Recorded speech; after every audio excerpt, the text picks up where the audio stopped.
আমরা অনেকেই নৌকা দেখেছি এবং নৌকায় চড়েছি, কিন্তু নৌকা কিভাবে তৈরি করে হয়তো আমরা অনেকেই জানি না। এখন আমি দেখাবো কিভাবে নৌকা তৈরি করে।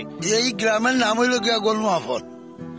আর এই নৌকা তৈয়ার করতে আমার প্রায় 40 বছর ধরে। একটা নৌকা তৈরি করতে আপনার কতদিন সময় লাগে? 14-15 দিন লাগে। এই নৌকাটা কিন্তু ইঞ্জিন নৌকা না, এই নৌকাটা সাধারণত কান্ট্রি বোট বা সাধারণত যেই নৌকাগুলো বৈঠা দিয়ে চালানো হয় সেই নৌকাগুলো। লাম্বুকাট আছে, বৈদ্রাজ আছে, জারইল আছে, সব জাতের মিক্স থেকে। নৌকা তৈরিতে কিন্তু বেশ কৌশল অবলম্বন করতে হয়। আমি আরেকটু দেখাতে যাচ্ছি। এই যে নৌকাগুলোতে কিছু ক্লিপ মারা হয়, এই যে ক্লিপ দিয়ে একটা কাঠের সাথে আরেকটা কাঠ জোড়া লাগানো হয় এবং এই নৌকাটা তৈরি করার পরে এই নৌকায় আপনার দেওয়া হবে। এখন জন্ম সনদ দিয়ে খোলো বিকাশ স্টুডেন্ট অ্যাকাউন্ট। নিজের বিকাশ নিজে কর। আলকাতরা, এবং আলকাতরা দেওয়ার কারণ হচ্ছে কি যাতে করে কাঠ না পচে, 2 নম্বর হচ্ছে কি যাতে করে যে সূক্ষ্ম ছিদ্রগুলো আছে সেই ছিদ্রগুলো দিয়ে যেন পানি না ঢুকে, কারণে এরপরে আলকাতরা দেওয়া হবে এবং আলকাতরা দেওয়ার পরেই এটার কার্যক্রম শেষ হবে। এবং বর্ষার সময় এই গ্রামের প্রতিটি গ্রামে গ্রামে আমরা দেখে থাকি নৌকা তৈরি করা হয়। এই নৌকাটা তৈরি করতে আপনার কত টাকা খরচ হচ্ছে? এবং এই নৌকা খরচ হয়ে গিয়ে খরচ হয়ে গেছে প্রায় 30,000 টাকা খরচ হয়ে যাবে নৌকাতে।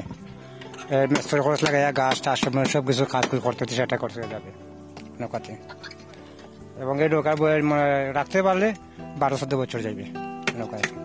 আপনি এই বর্ষার সময় কি নৌকা তৈরি করেন না? এখন এই সময় খুব কাজে লাগবে। কোনো সময় করা যায়, তো বর্ষার সময়টা বেশি কাজে লাগে। আমরা ছোট থেকে পানি বন্ধ যাবে সব সময়, বাড়িতে পাই না, নৌকা লাগে, এর জন্য নৌকা বেশি প্রয়োজন। এগুলো একটার পর একটা ক্লিপ দেওয়া হচ্ছে এবং এখানে আবার কিছু প্যারা আছে এবং এই ক্লিপগুলো দিয়ে একটা কাঠের সাথে আরেকটা কাঠ জোড়া দেওয়া হয়। আমাকে আপনি বলবেন যে কারিগর সাহেব, আপনি আমাকে বলবেন যে এই যে ক্লিপ আপনারা দিচ্ছেন একটা পরে, এগুলোকে কি বলা হয়? পাতাম লোহা বলে। পাতাম লোহা কি দিয়ে তৈরি হয় এবং আপনারা তৈরি করেন না কোথা থেকে কিনে আনেন?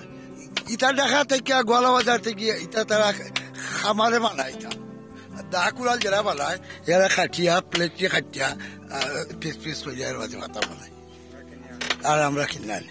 ও এই কাঠমিস্ত্রির যে বিভিন্ন ধরন আছে, ওনারা হচ্ছে গিয়ে নৌকা তৈরির কারিগর, বুঝে শুনে কাজ করতে হয়, কারণ এটা হলো একটা ঝুঁকিপূর্ণ একটি যানবাহন।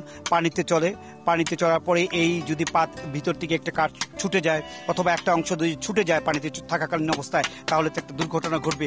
সেই কারণে অনেক সতর্কতা অবলম্বন করে এই নৌকাগুলো তৈরি করতে হয়। হাট থেকে যারা ক্রেতা আছে 10,000, 20,000, 15,000 আকার ভেদে বিভিন্ন দামে এই নৌকাগুলো কিনা হয়। মোটামুটি এই ছিল যে নৌকা তৈরি করার যে কলা কৌশল তা, এবং এই কলা কৌশলের মাধ্যমে আপনারা জানতে পারলেন আমরা যে নৌকাতে চড়ি বা নৌকা দেখি সেই নৌকা তৈরি করার বিভিন্ন পদ্ধতি।